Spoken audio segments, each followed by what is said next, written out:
The mystic does not arrive with a thunderous announcement. She doesn't carry a detailed map or a 5-step plan for enlightenment. Instead, she comes into our lives like a quiet hum, a gentle and persistent nudge from a place deep within our souls. Her purpose is not to solve every puzzle or to hand us a list of answers neatly tied with a bow. No, her true calling is far more beautiful and far more mysterious than that. She is here to inspire. She is here to gift us with those breathtaking moments of revelation, those sudden flashes of inner knowing that feel more true than anything we have ever been taught. She is the keeper of the sacred aha moment, the guardian of the gut feeling that changes the course of our lives forever. Her work is subtle, often happening in the quiet spaces between our frantic thoughts. It might be a sudden urge to turn down a street you've never explored, only to find something that speaks directly to your heart. It could be a line from a poem that lands with such force, it feels like it was written just for you at that very moment.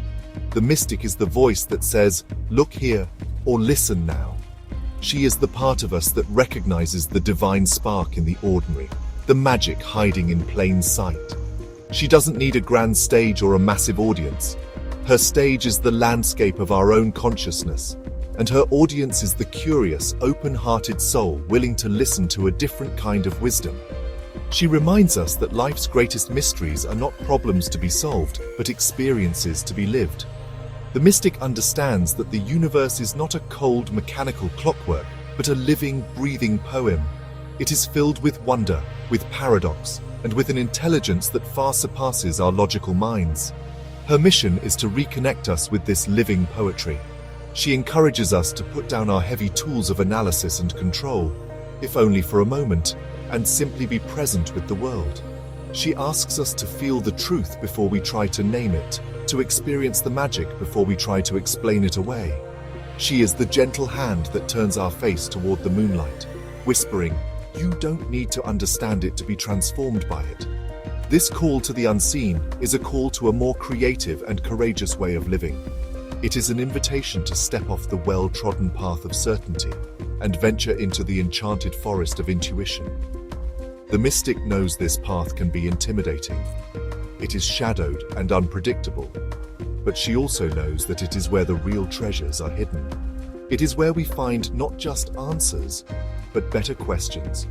It is where we discover our own unique voice, our own inner truth, and our own capacity to create something beautiful out of the raw material of our existence.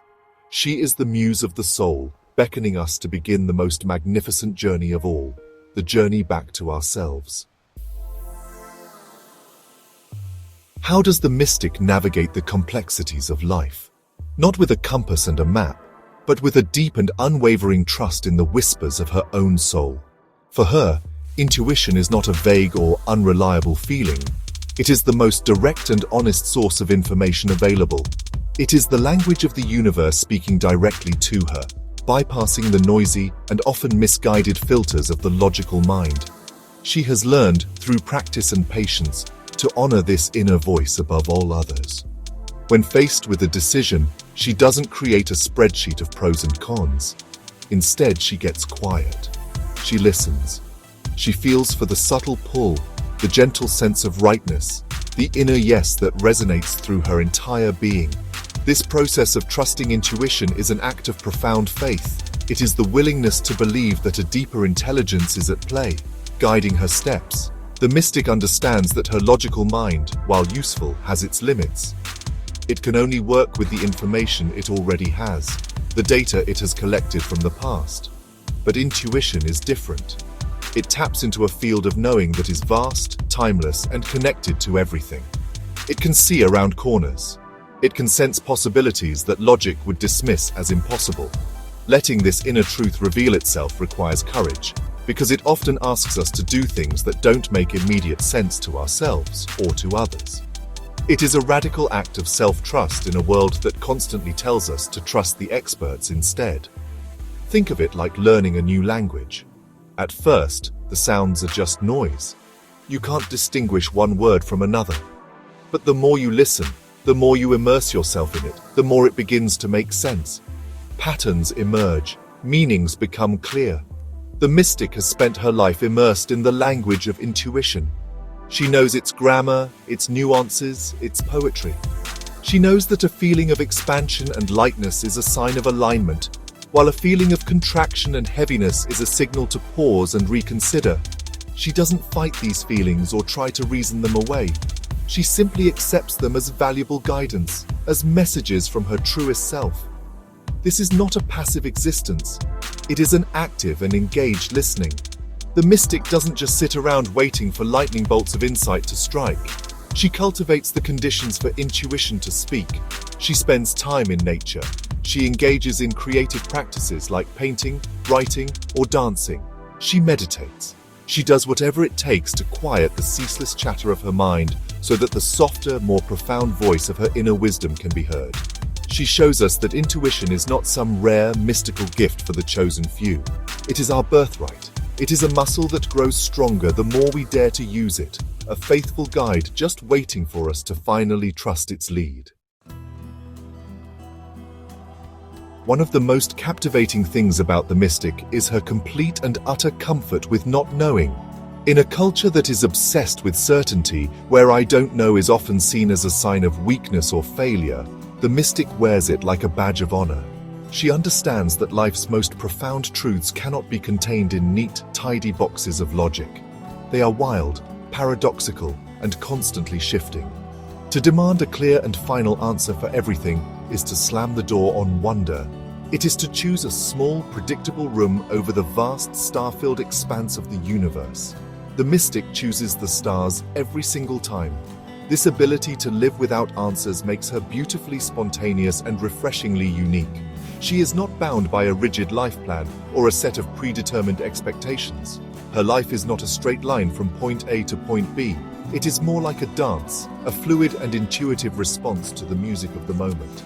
She is free to change her mind, to pivot, to follow a sudden spark of curiosity down a rabbit hole without needing to justify where it will lead. This is not carelessness. It is a profound trust in the journey itself. She knows that the path will reveal itself one step at a time, and that the most magical discoveries are often the ones you weren't looking for. Her paradoxical nature is a source of endless fascination. She can be both deeply wise and playfully childlike. She can be intensely focused on a creative project one moment and completely surrendered to doing nothing the next. She embodies the both and of existence. She understands that you can be both sacred and irreverent, disciplined and wild, certain and full of doubt all at once. She refuses to be flattened into a single, consistent identity. This is frustrating for those who need to categorize and label everyone, but it is liberating for the mystic herself. It gives her the freedom to be her full, messy, glorious, and contradictory self. Living this way is an art form. It is the art of embracing the great unknown, not as a terrifying void, but as a field of infinite possibility. The mystic knows that when you release the desperate need for answers, something miraculous happens. You begin to live the answers instead. You embody the peace you were seeking. You become the creativity you were chasing. You find your purpose not by thinking your way into it, but by living your way into it, moment by spontaneous moment. She shows us that the ultimate freedom is not having all the answers, but no longer needing them to feel whole, alive, and at peace. It is a common mistake to think of the mystic as someone who completely rejects logic, to see her as floating in a permanent dream state, disconnected from the practical realities of the world. This is a misunderstanding of her true nature. The mystic does not discard logic, she simply puts it in its rightful place. She sees her logical mind, what we might call her inner scientist, not as an enemy to be defeated, but as a valuable and respected partner. She understands that both intuition and logic are essential tools for navigating the human experience. The magic happens not when one vanquishes the other, but when they learn to work together in a balanced and harmonious dance. The mystic allows her intuition, her inner muse, to be the leader in this partnership. The muse is the one who dreams the big dreams, who catches the fleeting whispers of inspiration, who points toward a new and exciting horizon. The muse is the source of the initial spark, the creative impulse, the what-if, that sets a new journey in motion. She is the one who says, let's paint a mural, or let's write a book about ancient trees. or let's move to a city we've never visited. Her job is to generate the raw, untamed energy of a new idea, to open a portal to a world of possibility without worrying about the practical details. She is pure, unbridled creative force. Once the muse has spoken, the scientist steps in. The scientist's role is not to crush the dream, but to help bring it into physical form. The scientist is the one who asks the practical questions. What kind of paint do we need for that mural? How can we structure the research for this book? What are the logistics of moving to a new city?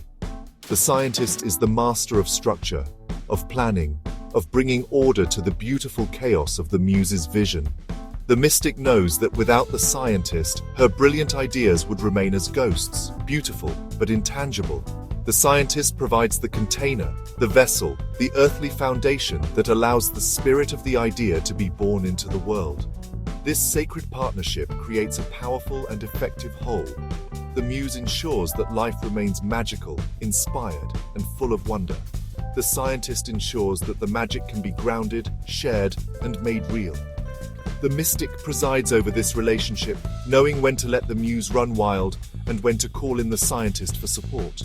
She understands that a life led only by logic becomes dry, sterile, and joyless. But a life led only by ungrounded intuition can become chaotic and unproductive. By honoring both, she creates a life that is both deeply meaningful and effectively expressed. It is a masterpiece of balance, where the head and the heart work together as one. In a world saturated with information, noise, and conflicting opinions, it's honestly easier than ever to lose our way. We are bombarded with messages about who we should be, what we should want, and well, what is true. This constant external chatter can create a thick fog of confusion, making it nearly impossible to hear our own inner voice. This is where the mystic's gift for discernment shines most brightly. Even in the midst of overwhelming chaos, she has a remarkable ability to distinguish the signal from the noise. She can sense the subtle vibration of truth underneath layers of illusion, hype, and fear. She is, you could say, a human dowsing rod for authenticity. This ability is not a superpower. It is a skill honed through dedicated practice. The mystic has learned to anchor herself in the quiet center of her own being, a place that remains untouched by the storms raging on the surface. From this calm vantage point, she can observe the chaos without getting swept away by it. She can feel the difference between a truth that resonates deep in her bones and a cleverly packaged falsehood that appeals only to her ego or her fears. A lie, no matter how convincing, feels slightly off. It creates a subtle feeling of dissonance, a tightening in the body.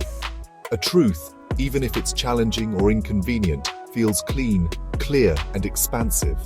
The mystic does not need external validation to know what is true for her. She has cultivated such a strong relationship with her own inner compass that it has become her most reliable guide. When everyone else is running in one direction, panicked by the latest news or trend, she is able to stand still and check in with herself.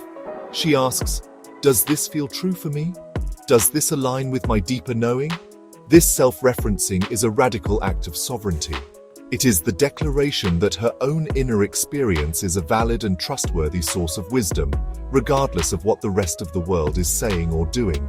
It allows her to navigate treacherous waters with a sense of grace and integrity. She teaches us that clarity is not something we find out there. It is not hidden in a book or held by an expert. Clarity is something we uncover within ourselves. It is the natural state of our soul when we clear away the debris of fear, conditioning, and other people's opinions. The mystic's discernment is a reminder that we all possess this ability. We all have an inner compass. The key is to learn how to use it by practicing mindfulness, by spending time in silence, and by courageously honoring what feels true in our own bodies and hearts. We too can learn to find our way through the chaos and walk a path of clarity and purpose. The mystic's journey into the heart of mystery is not a solitary one, undertaken for her own benefit alone. While her primary work is internal, its effects ripple outward, touching everyone she encounters. She becomes a natural guide, a source of light and encouragement for others who are beginning to question the limitations of a purely logical life. She does not preach or offer unsolicited advice. Her guidance is far more subtle and powerful. She simply lives her truth so authentically and courageously that she becomes a permission slip for others to do the same. She is like a lighthouse, standing firm on her own rocky shore, her light offering a beacon of hope for ships lost in the fog. When people come to her feeling confused, stuck, or disconnected from their own inner spark, she doesn't give them answers. To do so would be to rob them of their own journey of discovery. Instead, she holds up a mirror. She reflects back to them the light and wisdom she sees within them, the very light they have forgotten how to see in themselves. She might ask gentle questions that guide them back to their own intuition. What does your heart say? Or, when do you feel most alive? Or even, what are you curious about right now?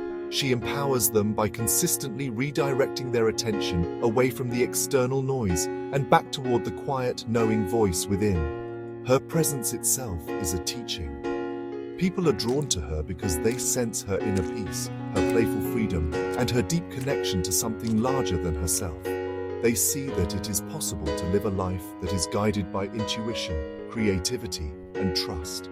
They witness her dancing with uncertainty and find that it's not as scary as they thought. Her example demystifies the path of the soul. It makes it seem less like an impossible feat for spiritual masters and more like a natural, accessible way of being human. She shows them that they don't need to become someone else. They just need to become more fully themselves. Ultimately, the mystic's greatest role as a guide is to help others find their own unique connection to inspiration and inner peace. She is not interested in creating followers who depend on her for guidance. She is interested in cultivating leaders who can depend on themselves. She rejoices when she sees someone begin to trust their own gut feelings, to take a risk on a creative idea, or to find comfort in the quiet of their own heart. She knows that her job is done when the ship she has guided through the fog finds its own inner compass and sails confidently out into the open sea, ready to navigate its own magnificent and mysterious journey. The path of the mystic, while beautiful and rewarding, is not without its perils. A life devoted to intuition, inspiration, and the unseen realms requires a delicate balance. One of the greatest dangers is the temptation to get lost in the clouds, to become so enamored with the world of ideas, visions, and spiritual insights that one loses connection to the earth beneath their feet. This is the pitfall of obsessive thinking, where the mind endlessly churns through abstract concepts, mystical theories, and grand but unrealized plans. The mystic can become a spiritual junkie, always chasing the next insight, the next revelation, without ever integrating the wisdom into her actual lived experience. This disconnection from reality can be subtle at first. It might look like spending all day reading spiritual books, but neglecting to pay the bills. It might be having profound insights during meditation, but being unable to have a simple, present conversation with a loved one. When the mystic becomes ungrounded, her beautiful connection to the cosmos becomes a form of escapism.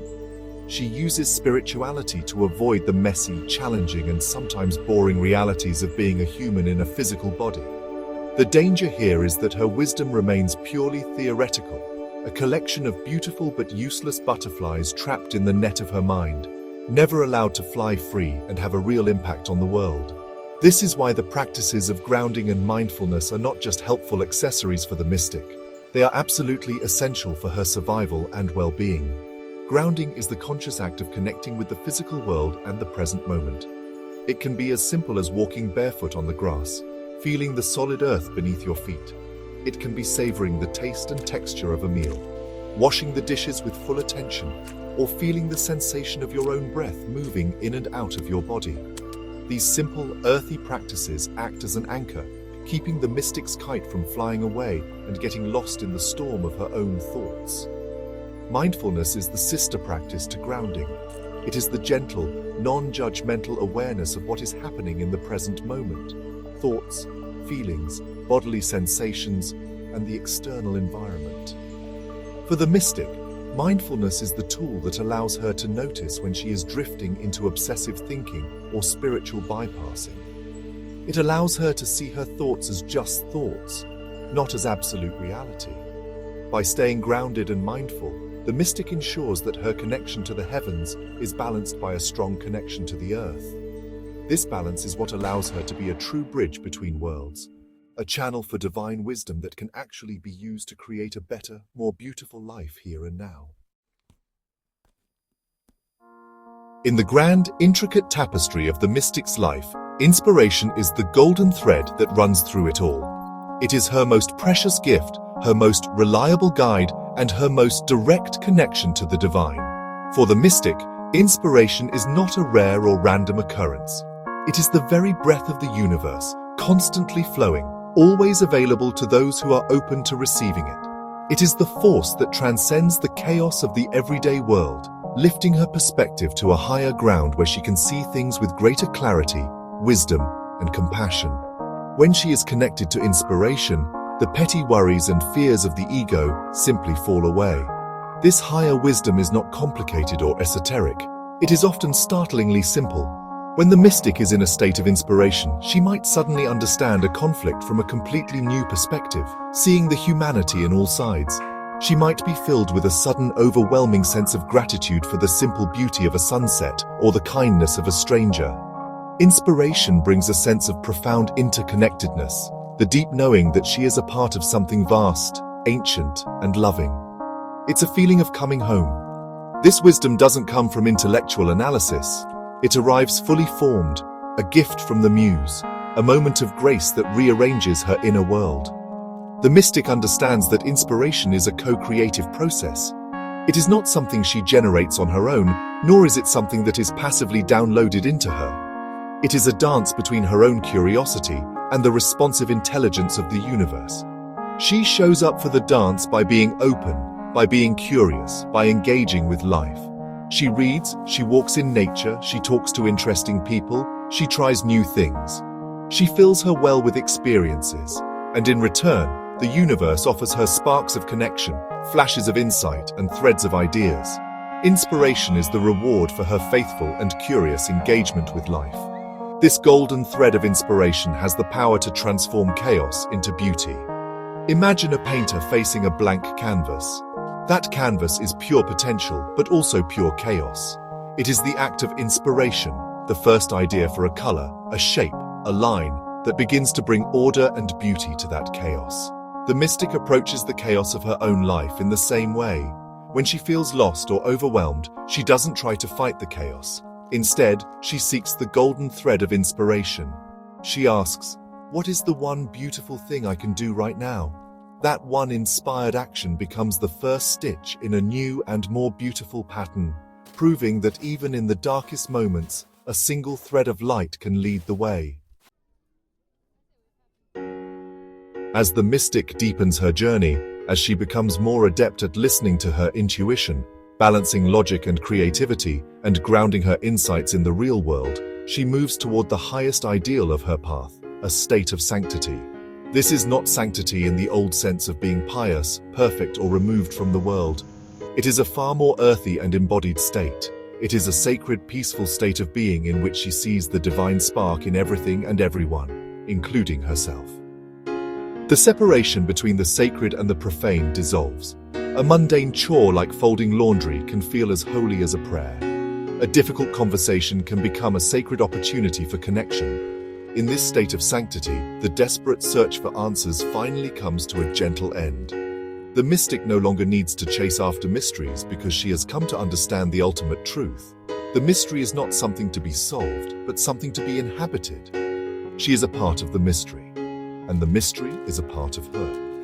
This realization brings a profound sense of peace that is not dependent on external circumstances. The world can be chaotic, life can be challenging, but her inner state remains rooted in a deep and abiding calm. This is the peace that surpasses all understanding, a peace that comes from a complete and total acceptance of what is. This journey towards sanctity is a homecoming. It is the return to the divine essence that was her birthright all along. For years, she may have felt like a separate, isolated self, striving and struggling to find meaning and connection. But now she recognizes herself as a unique and precious expression of the universe itself. The feeling is not one of arrogant inflation, but of humble belonging. She is one wave in a vast and beautiful ocean, and in knowing this, she finds both her unique purpose and her connection to the whole. She understands that her only real job is to be herself, as fully and authentically as possible, because her unique expression is exactly what the universe is asking of her. This is the ultimate gift of the mystic's path. She shows us that enlightenment is not about escaping the world or transcending our humanity. It is about fully inhabiting our humanity with a sense of wonder, reverence, and love. It is about seeing the entire world, with all its flaws and all its beauty, as a sacred place. The state of sanctity is not a final destination, but an ongoing way of being. It is the simple, profound, and deeply peaceful recognition that all of life is a divine expression, and her participation in it, her very being, is a sacred act. It is the quiet, joyful, and continuous celebration of the mystery.